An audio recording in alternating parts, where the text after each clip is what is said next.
Sound mind company, limited your mentor to success. We are going to talk about how to raise a responsible and self-reliant child for success. How to raise a responsible and self-reliant child for success. Today is hard to raise a kid. People are busy and the children need a lot of things. We are always tense. The jobs, the businesses, the children of today have a lot of distractions.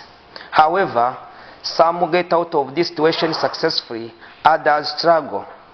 Now, let us look at how you can raise a responsible and self-reliant child who can perform very well at school, at home, and become successful in future life. There are 10 points that we are going to share with you today. If you apply them, if you practice, you will finally find the difference. Let us start by point 1. If you want to raise your kid responsibly and become self-reliant, here is the first thing you should do to that kid. First of all, involve that kid or your child in the family tasks. Many parents protect their children, thinking he or she is too young to do this, to do the house chores, especially that many families have now the house boys and house girls. And you keep considering your child very young, too young to do this and that. And you think you are rendering him or her a good service. However, you have to consider the age. If you involve your kid to the family chores, to the family tasks, considering her age or his age, what he or she is able to do, you are helping her or him to become responsible. Because the problem of the children of today who are raised protected from any task of home, think that they are not responsible for anything. Even at the school life, they struggle. Because everything is done for them, they struggle to carry out their own duties, to revise, to manage their documents. They always have queries with their educators. But if they have that experience from home, they become responsible and they self-reliant. They know what to do to keep their books, their documents, and even the money you give them for any use. So the first thing here, if you want your child to become responsible and self-reliant, let her or him do some tasks at home. Give him or her, for example, a task to do. Maybe to clean, to mop the house. Maybe to go and bring some milk for the tea preparation. At least the simple thing he or she can be in charge of will help him or her become responsible and self-reliant. This is the point number 1. Let us look at the second point that can help your kid become responsible and self-reliant from the young age to the adult age.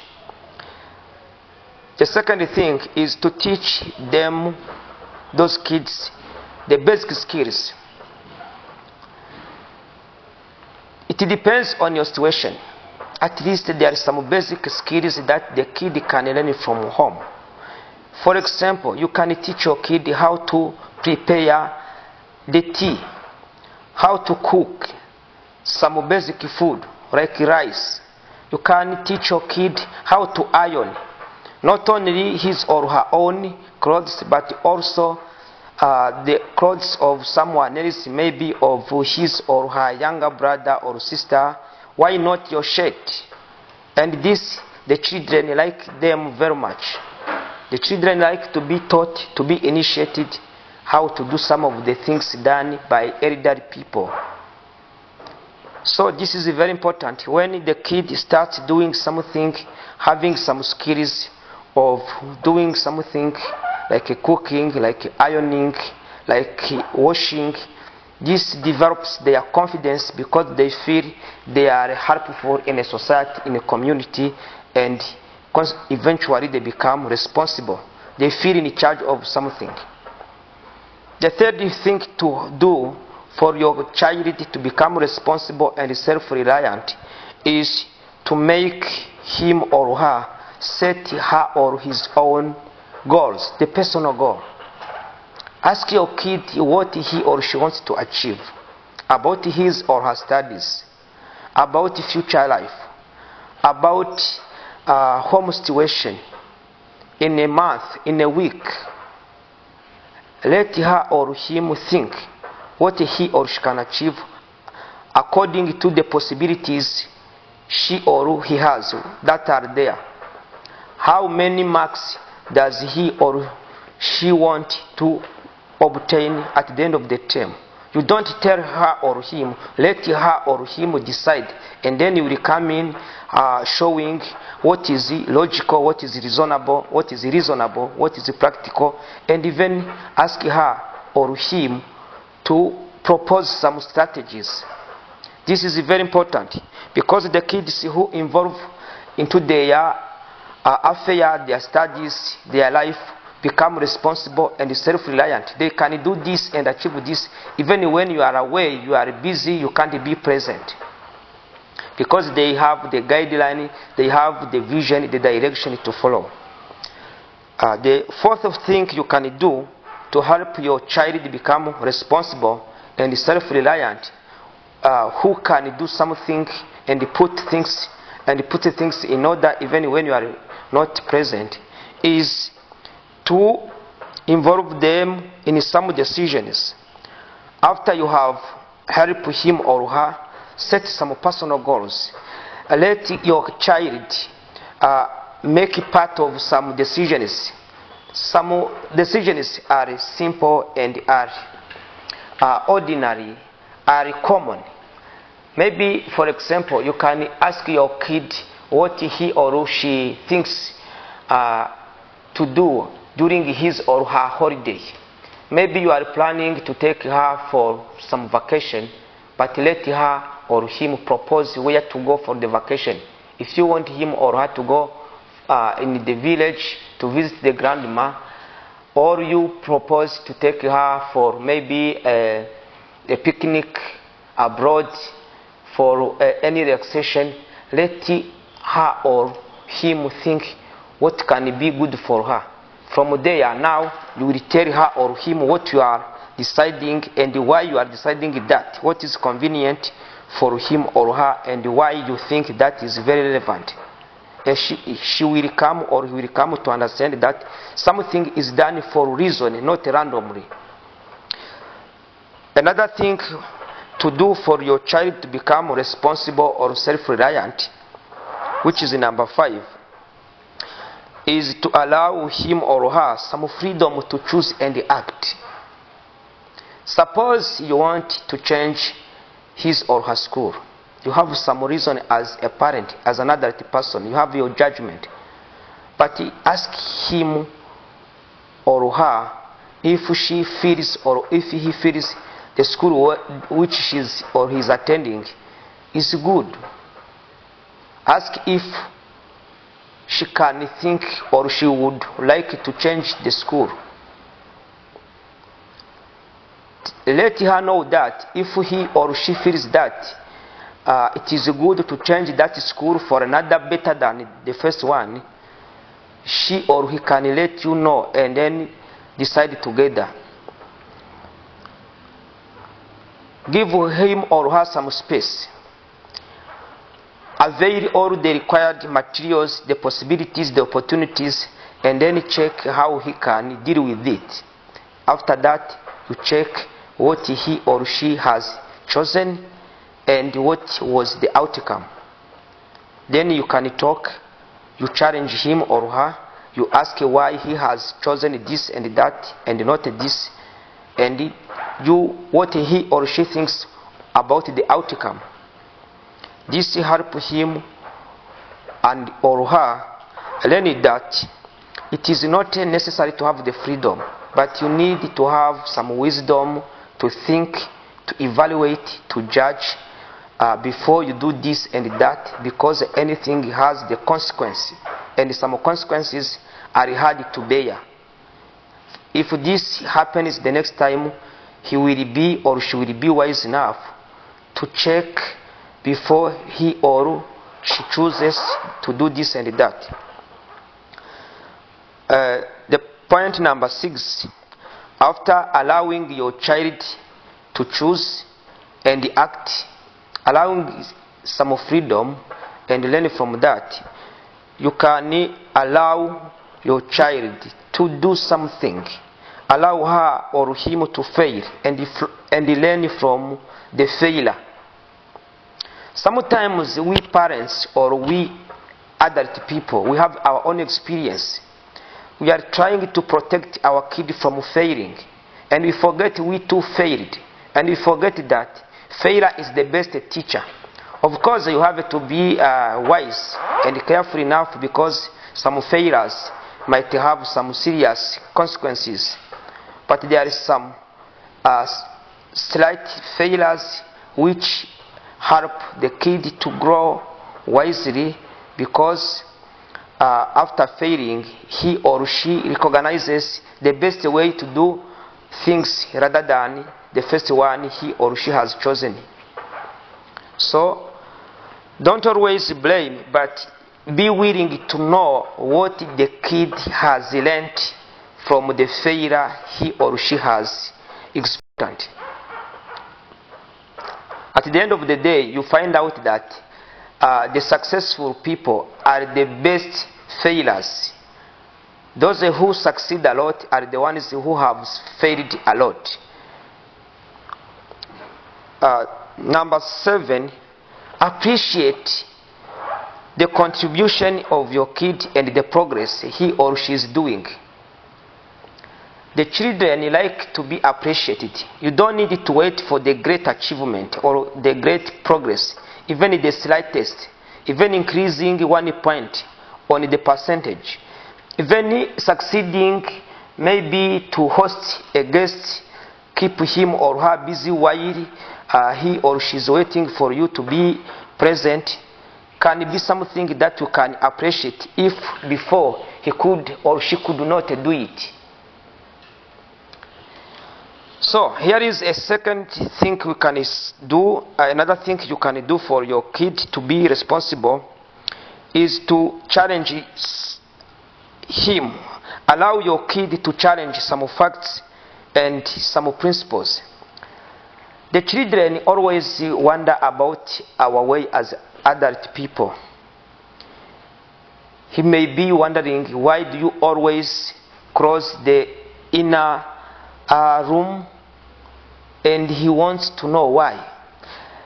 Let her or him know that he or she can ask you the question, Daddy, why do you always close the door of your car? Maybe he doesn't or she doesn't know why it is of risk if you drive with the car door opening.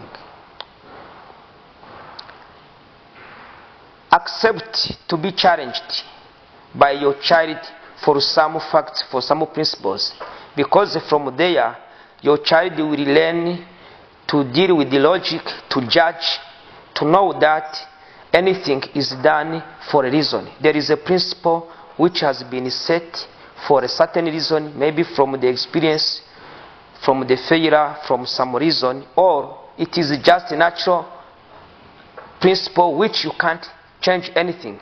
Some children at a young age feel strong to change everything.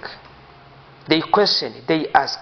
If you are busy, maybe you cannot allow this. Sometimes we feel like it is lacking the respect.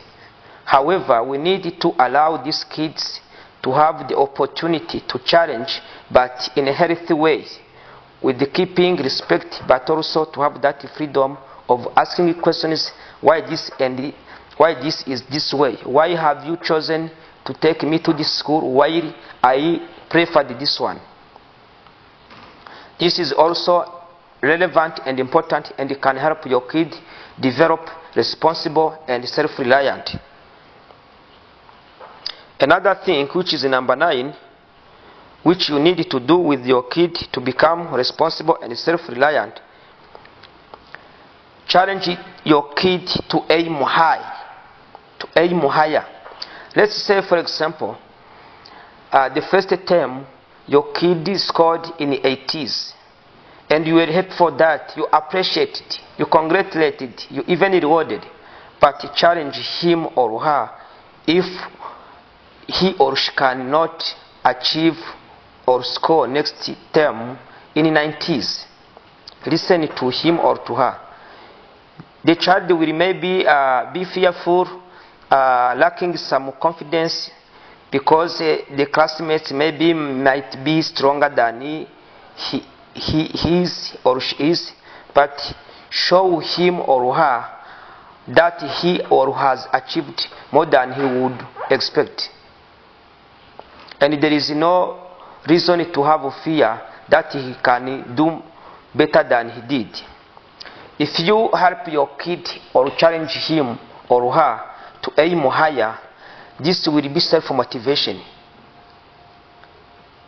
Even during your absence, she will always or he will always consider the target you have. I can give a straight example here, a very simple example. Suppose you have agreed with your kid to score, to perform in 90%, and you show him or her that to achieve that goal, he or she needs to always score no less than 90 out of 10, etc., etc. And to be sure that he or she is consistent with this, maybe he needs to always she always needs to keep record of her scores, her grades. You can show the paper or some board where he or she will always write the marks he or she has got, and then do some addition and even percentage check if that be the end of the term he or she can achieve that.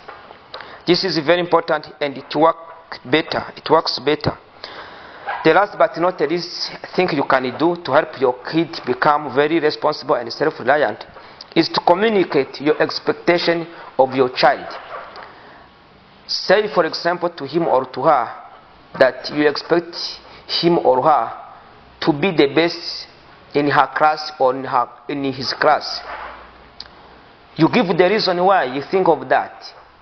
If you give this expectation, even though he was thinking otherwise, it will ignite her efforts or his effort, and try your best to meet your expectation.